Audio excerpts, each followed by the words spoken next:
Welcome to Sigma Xi, the Scientific Research Society, Honor Society, actually, one of the oldest and largest scientific organizations in the world.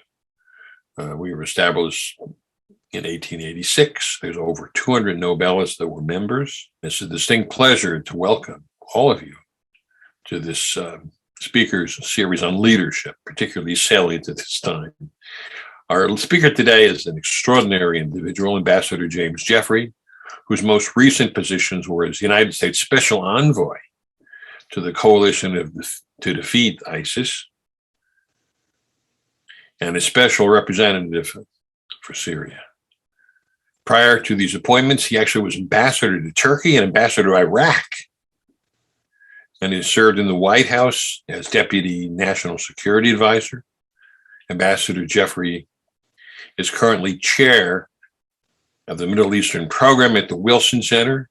He's also been the Philip Solonz Distinguished Fellow at the Washington Institute, taught at GW University, and was part of the Defense Policy Board and the CIA Director's External Advisory Board.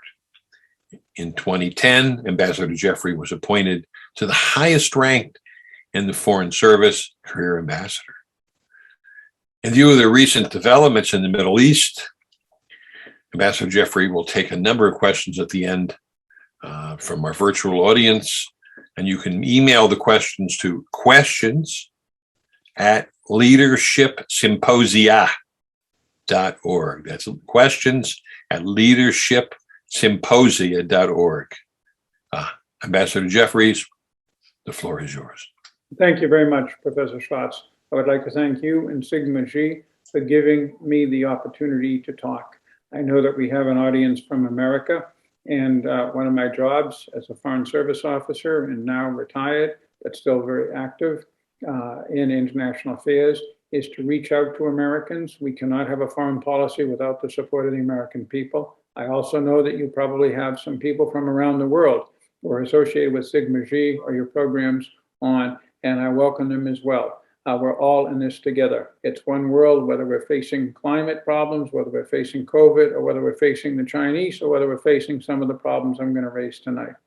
Look, I've become pedantic in my old age, and so the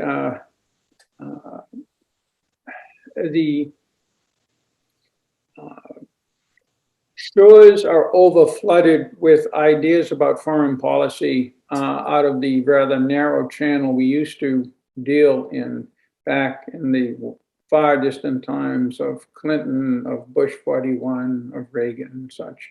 And so I'll start with some basic principles that will seem almost obvious, but they're actually challenged. And it is very important to understand everything else I'm going to say by beginning with these. First of all, American foreign policy since the 1940s, based upon a plan laid out by Woodrow Wilson, is focused on running a global collective security system that is at its center a security system of collective security, but it has expanded in many ways, including through the Bretton Woods system, a monetary and financial apparatus that revolves around first the dollar, now a collection of currencies, relatively speaking, free international trade, and over time, other values and ideas as well that we associate with globalization.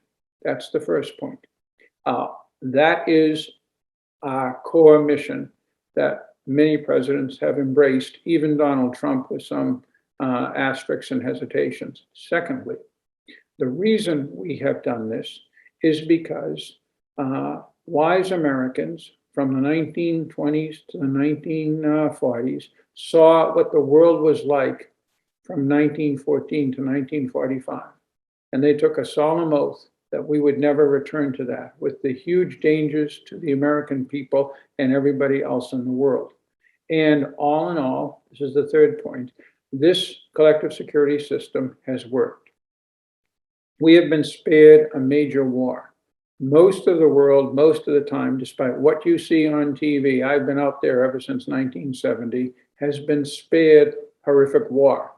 I've spent a good part of my career since 1970 in places that were not spared it. And believe me, even without nuclear weapons or the dangers of cyber, you don't want to be in those places. I'm talking about a system that, as I said, with different variations, people have accepted and have been working on since basically 1940, when Churchill and Roosevelt came up with this idea based upon Wilson. There are many debates about how it should work in principle, whether there are alternatives from isolationism to American hegemony to as Mr. Putin, my friend from Moscow would say, a great power system, or simply turning it all over to the UN on the assumption that peace and flowers and the gold at the end of the rainbow will all appear. I like this system with all of its flaws because it has kept us and most of the world safe and, for most of the world, prosperous. So that's the basic theme. Now to the Middle East. Since the 1940s, the United States has operated primarily in three areas of the Eurasian continent. Africa and even Central and South America have been less important, although for our own reasons, we do put a considerable effort into Central and South America and the Caribbean. Thus, our interventions in Panama and Grenada, in the Dominican Republic, El Salvador, and such over time, are concerned with Mexico and the issue of immigration. But generally speaking, it's been in Europe, East Asia, and the broader Middle East. But there's been a difference between our involvement in the Middle East and that of East Asia and Europe. Right at the end of World War II, we found ourselves in a very strong position in both Europe and in East Asia, but we found ourselves also facing a serious danger to that stability. In Europe, it was the Soviet Union, and later it's been Russia. In East Asia, it was from 1949 on, Communist China, in alliance more or less with the Soviet Union until 1972. Then that threat abated, but it has returned in the last decade. So the basic game plan in both areas has been to mobilize the countries of the region into a collective security system to face the primary danger. In Europe, from Russia, Soviet Union; in the Far East, China. Now, there are other threats from that region that we have to deal with. In the 1990s, it was Serbia in the Balkans, obviously North Korea, but generally that model holds. That's not the model of the Middle East. We were not engaged militarily in the Middle East at the end of World War II.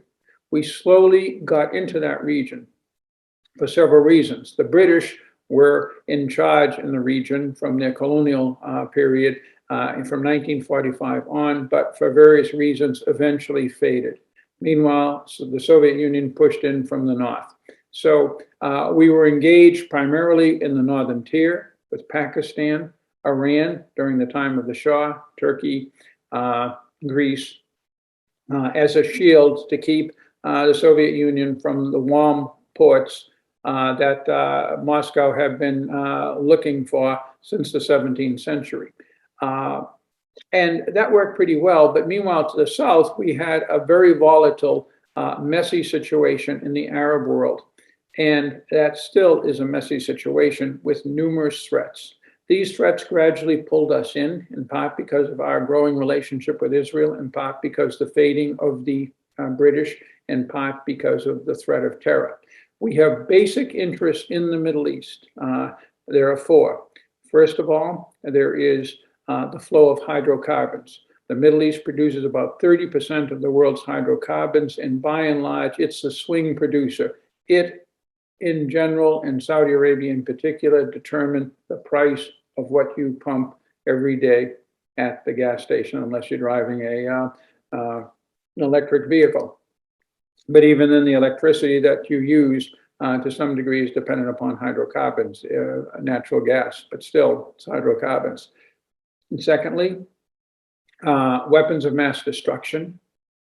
Syria, Libya, Iraq, and Iran have all, at one or another time, sought nuclear weapons. Iran is still doing so today. And that is a threat to the entire international order, both from the countries that would obtain them and the lesson that they give to other countries to try to do the same. That is an extremely difficult situation. Thirdly, as we saw from 9/11, we're about to, I won't say celebrate, but recognize the 20th anniversary of it in a few weeks, the threat of terror. Finally, allies and partners. If you're running a collective security system, you can't pick and choose. This is one of the problems with the collective security system that we saw in Vietnam. You can't pick and choose which ones you'll defend, which ones you'll support, which ones are worthy of you, because then every state in the system thinks, well, America is my 911, but maybe it won't respond.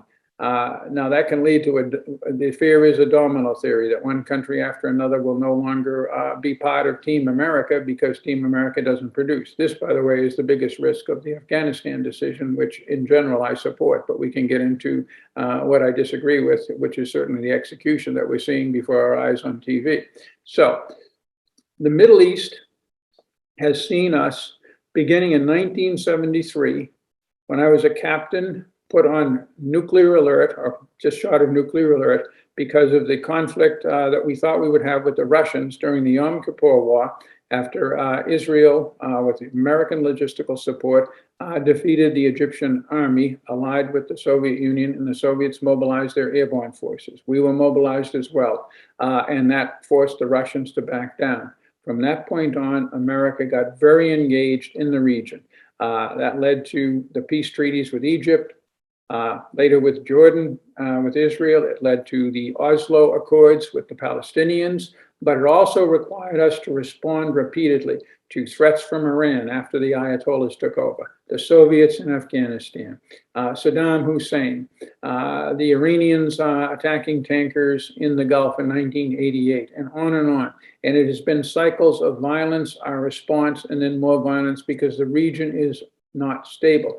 This is in contrast to Europe and East Asia. In both areas, as I said, for most of the period since World War II, we have had a single foe in each of those areas. We have managed to contain and deter that foe, other than on the margins. The Chinese are aggressive in the South China Sea. Putin is aggressive in Ukraine, but that's nothing like what we saw in World War II with Hirohito and Mussolini, and of course Hitler. So color that successful. In the Middle East, we don't have one but many foes: disorder, terrorism, ideology, extreme religious views, and Russia messing around in the region too, under the label of the Soviet Union until 1991, and then in this era, Russia in Libya and Syria. So it is a very complex security problem.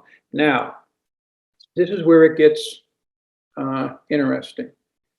We deviated from the basic model of being on the defense, building up states that we would work with in a collective security system that, other than for rare exceptions, Korea in 1950, Kuwait in 1990, we didn't have to commit large numbers of combat troops to actual fighting.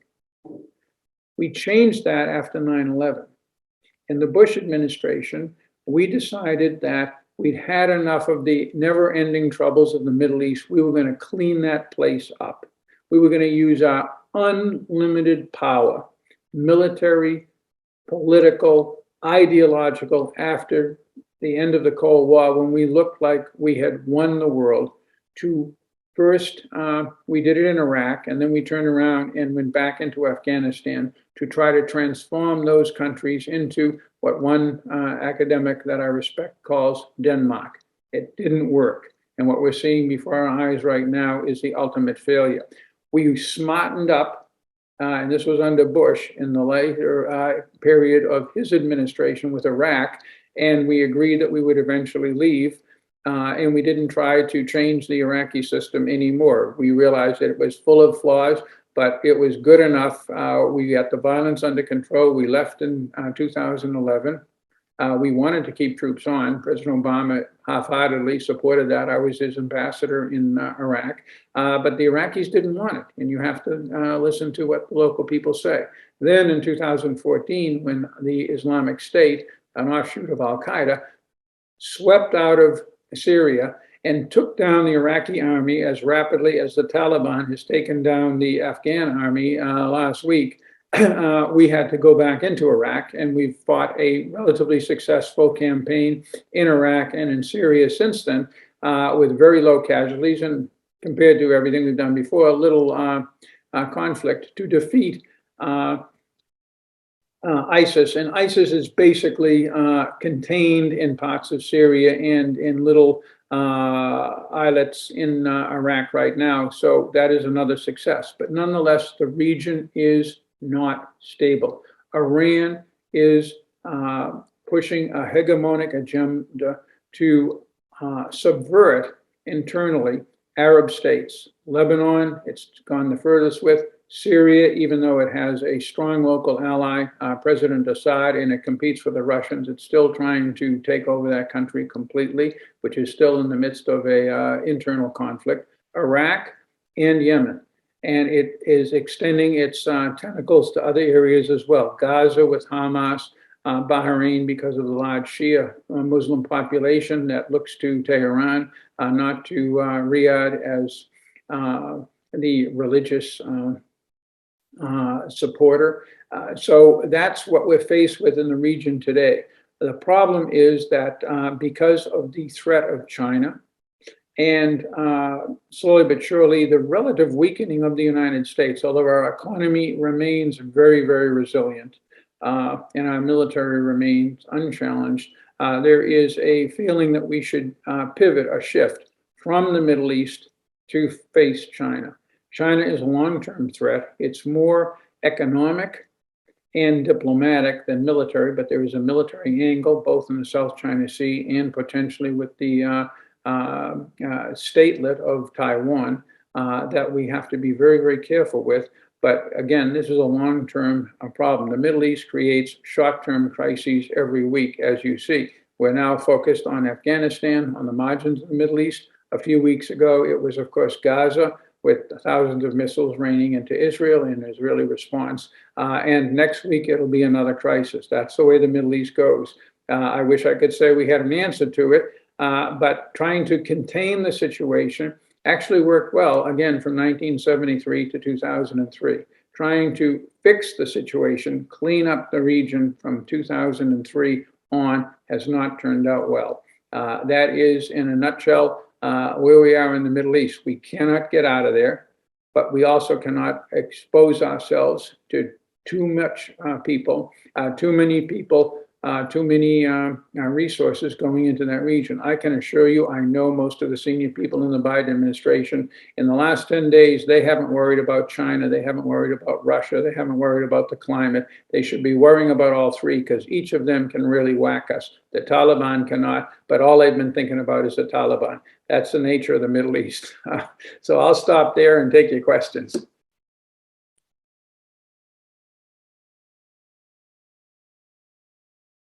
Can't hear you. I muted myself. Okay.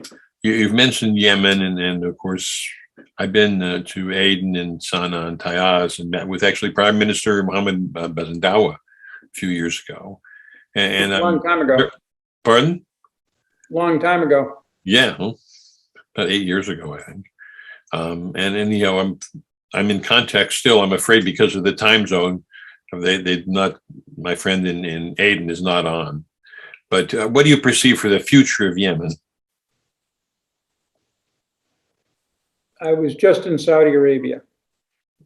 They are not happy with the Biden administration's, I would call them preemptive concessions to the Houthis, taking them off the terrorist list, denying Saudi Arabia offensive weapons, and further steps basically that have put the onus on the Saudis to fix this conflict. The Saudis say, we can live with the Houthis on our border. We've lived with them for thousands of years. We cannot live with Iran, the supporters of the Houthis, on our borders. Exactly what I have heard from Bibi Netanyahu and the Israeli establishment for years. And so that's the problem. There's a disconnect between US policy towards Yemen, Saudi policy, but the most important thing is the Houthis have not responded to anything we have done since January 2021. And the administration needs to go back and look at this. The Saudis are going to fight on. They do not think they've been defeated, and it's going to be very hard to defeat them. Their air defenses are doing better against Houthi drones and missiles, and they're holding in the city of Marib, where there are some 2 million refugees. It's also the oil center of that part of Yemen. And it is a very important battle. The Saudis believe they're winning it and that they're going to do it without us if necessary. This is not good. We need to be not in the lead in these fights, but we need to be supporting our champions. Saudi Arabia, for all of its flaws, is one of those champions. Thank you. The role of the new Saudi leader, would you have any comment on that? He's been perhaps unfairly criticized, but I've met him. I was the first person from America to speak to him after the news of the death of the Saudi journalist Khashoggi in Istanbul came to light. I delivered a strong démarche to him from the U.S. government. President Trump then delivered his very different démarche publicly a few days later, which took him off the hook a bit. But unfortunately, he is not off the hook in much of the American Congress and the American media. And that is a major problem in the relationship because the Biden administration has that as a problem it has to deal with. It is trying to work with the king, his father. This is King Salman, Mohammed bin Salman, the son and crown prince, is the effective ruler, but the king is the official ruler. Also dealing with Mohammed bin Salman's brother, Khalid bin Salman. I met with him recently. He is the the deputy defense minister. He just had a successful visit to Washington. So we're trying to work our way through it. What I have seen is the crown prince is a believer in reform. He has put the Wahhabi religious establishment under tight controls, and he has opened up that society, particularly women, in a way I didn't believe possible a decade ago. I saw it with my own eyes 2 weeks ago. If he continues, Saudi Arabia will continue to be a competitor, not just in oil, but in overall trade, economics, high tech, and in other areas, just like Dubai, Abu Dhabi, and Doha, Qatar. Thank you. In terms of you were ambassador, an extraordinary ambassador to Iraq, as you mentioned. I visited Erbil, and I was just there remotely lecturing from my study a few weeks ago to Erbil and Soleimani, a beautiful country. Do they have a chance of becoming independent? What's your stake? I mean, in terms of your feeling about the autonomy or independence of the Kurdish nation? They have a semi-autonomous status within the Iraqi constitution, but they've been placed under pressure by Baghdad because Baghdad has been placed under pressure by Iran. Iran sees the Kurds as natural allies of the United States, which they are. So they are an obstacle to Iran's campaign to totally infiltrate and destroy Iraqi sovereignty, just like they have done through their local partners, Hezbollah in Lebanon. That is the Iranian plan, as people say. It's not a mystery. They do the same thing in every country that they move into. They use typically the Shia Muslim minority as their fifth column. And then they put economic pressure, use their oil tools, they use assassination, they use terror, they use everything under the book, bribery, corruption, you name it, to put people under pressure. And the Kurds in the north are under pressure from Iran. They have a strong ally in the United States. They also have a strong ally in Turkey, which sees the threat from Iran similarly to us and to the people in Erbil, but is also a bit nervous about the Kurds in northern Iraq because of the Kurds in Turkey. So it's a typical Middle Eastern Rubik's Cube situation. But if this administration wants a friend in Iraq, it begins with the Kurds in the north. And I believe that they have a good future. They have hydrocarbons. They have a relatively open economy. It is, as you said, a pretty pleasant place by standards of much of the world. Beautiful country. Mhm.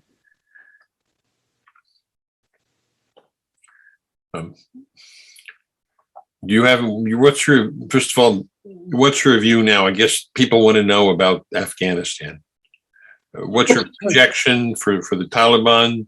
What's your projection for I have the a involvement record. of China, Yeah. in that area?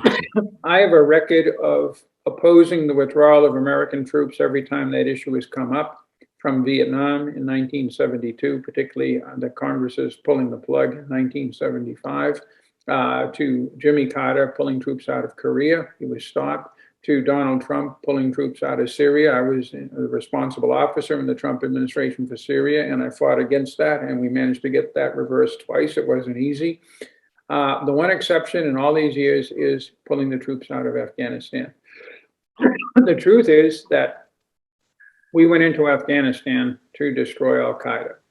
We've basically accomplished that mission. There's still cells of Al Qaeda in Afghanistan, as there are in Pakistan and many other places, but we've destroyed the movement there and we killed its leader. That's the important thing. But in the process, we got into a war with the Taliban, which is a local Islamic faction that has quasi-terrorist tendencies, but it does not have an international ambition like Al Qaeda did to, take down our high rises in New York or attack our capital. And it represents the largest ethnic group, the Pashto, in Afghanistan. We took them on as an enemy, and they've shown to be a very, very tough enemy. In addition, they have the support of Pakistan, which is an extremely important country, and a nuclear power is not a place that we can change very easily. So we were stuck in a situation where we could not build a society, a state, an army, a system that could effectively stand on its own against the Taliban. So we had a choice, and we took this decision years ago, basically in the Obama administration, which was we wouldn't use our troops to do the fighting, which didn't destroy the Taliban. It just maintained a stalemate with the Taliban, because they could retreat to the mountains, they could retreat to the villages, and they could retreat into Pakistan. So we couldn't destroy them, we could just contain them. But they would have been perfectly happy to fight us for 100 years. They fought the British throughout the entire 19th century. And as you know, they fought the Soviets.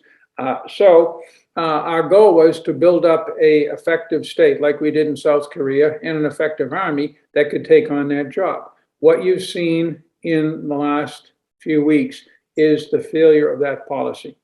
For whatever reason, and we'll spend 50 years like we have with Vietnam trying to figure out what went wrong, we could not create a society, a state, and an army that was willing, despite all of the money we put in, almost $100 billion to the military alone there, to take on the Taliban without heavy weapons, without helicopters, without even the man-pads, the handheld missiles that can shoot down airplanes that we gave to the same people to fight the Soviets in the 1980s. They had none of that stuff. We controlled the air. We weren't bothered. We could control the roads, but they controlled the people, and they've been controlling ever more of the people. Biden saw that, and he decided that it was time to end our presence, which was down to 2,500 troops, and withdraw, hoping that perhaps the Afghan state and army would survive. It didn't. And that is the one criticism I have. He did not plan for the rapid collapse of the state and the army. But my goodness, these same people saw in 2014, when, as I mentioned, the Islamic State, or Daesh, swept into Iraq from Syria and defeated the Iraqi army, also trained and equipped by us with Abrams tanks and F-16 fighters, supposedly much better equipped than the Afghan army, and they melted away in Mosul, in Tikrit along the Tigris, and the Islamic State terrorists, just some 10, 20, 30,000 of them, hundreds of thousands of Iraqi troops disappeared. And they were stopped at the gates of Baghdad and at the gates of Erbil by the Peshmerga, the Kurdish fighters who are fighting for their Kurdish ideology, their Kurdish ethnic group, and by Shia militias who were fighting either for Iran or for Grand Ayatollah Sistani, the Shia leader. So it was religion and blood and ethnicity that held the day against these terrorists. Regular armies created in our model melted away. We saw that in 2014 in Iraq. We saw the same thing in Afghanistan. Our government should not have been surprised, and they should have been better prepared for a rapid collapse. They were not, and that's why we have the mess with 6,000 troops going back in and still not knowing how we're going to get everybody we need to get out. So this has now become a huge thing. We're no longer trying to save Afghanistan. We're no longer trying to defeat the Taliban. We're just in another conflict to try to get people out who we have every responsibility to get out. That's the right mission, but it's going to be very hard unless we can make a deal with the Taliban. Is that possible? It's hard to say. The problem is, I mean, I watched the news. Here's an example. I watched CNN, and they had wonderful footage of Taliban fighters in Kabul threatening the CNN film team, raising their rifles and all of that. But then the journalist, and she's a heroic journalist, she said, she admitted, she said, despite what I just showed you, it's actually very calm here in Kabul. But that's the thing. What did the American people will miss that one statement? They'll see the angry Taliban, probably angry because they were being filmed and they didn't know who the hell these people were. War zones are chaotic. I've been in many of them. I know how to live and operate in chaotic war zones. It's always a 60% solution, a 70% solution. 30 or 40% go wrong, and you got to be aware of that. It's very, very chaotic. That's the situation we have. We'll do deals with the Taliban, and their people on the ground will not live up to the deals their leaders make. And in some cases, their leaders will make deals that they have no intention of holding. In other cases, they will want to do them, and their people on the ground will not execute. It's all confusing. When you look at some of the confusion we see with our military doing one thing on the ground, our State Department saying other things, believe me, we're the United States. They're the Taliban. They're going to be confused too. And so it's going to be a very, very, very rocky road. But again, the problem is, for us as Americans, every day, Secretary of Defense Lloyd Austin, Secretary of State Tony Blinken, and President Biden focus on this problem, getting a few thousand people who are either American citizens or work for the Americans out of a really messy, ugly situation. They're not thinking about China. They're not thinking about COVID. They're not thinking about climate. They're not thinking about Russia. They're not even thinking about Iran. And these are the things we really need to worry about. That's the problem in a nutshell. Do you see an alliance? The leader of Taliban was just recently in Beijing. And Beijing, of course, is concerned about its Uyghur and Kazakh populations.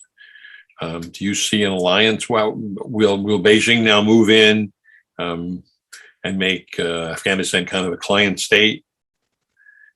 How do you see the relations between China and Afghanistan?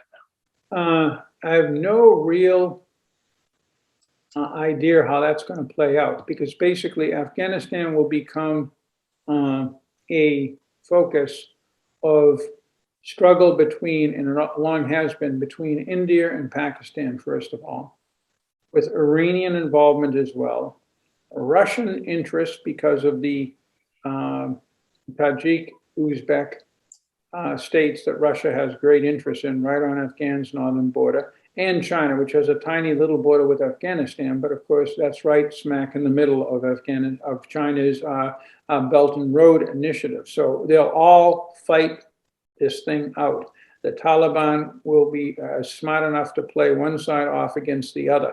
It'll be a great game. The main thing is, once we get the people we need to get out, it is not going to involve the United States. Okay, and do you see that now with China being emboldened, will China attack the Republic of China on the island of Formosa?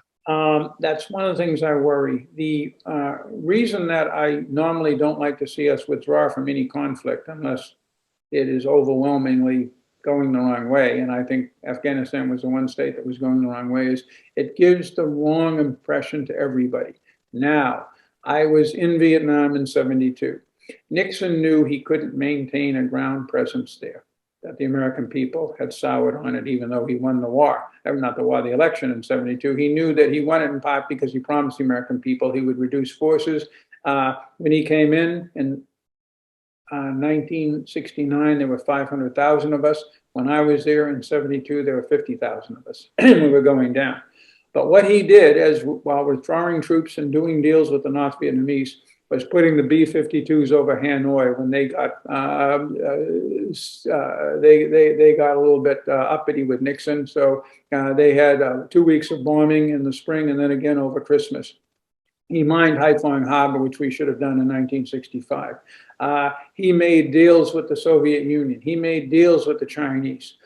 His successor, Ford, when the Mayagrez was seized by the communists in Cambodia, launched a mini invasion of Cambodia. That is, they took all kinds of actions to say, we're tougher, as tough as nails. We're not leaving what I started this whole discussion with, global security, collective security responsibilities. Vietnam is a one-off. That is what the Biden administration needs to do and hasn't done. If it doesn't do this, it is going to have to worry about Russia, about Iran, and about China. And either explicitly and officially or implicitly, they will coordinate with each other to put pressure on us at the same time. We have only so many aircraft carriers. We only have so many 82nd Airborne Divisions. But most importantly, we have only so much Joe Biden, Tony Blinken, and Lloyd Austin time to focus on these crises.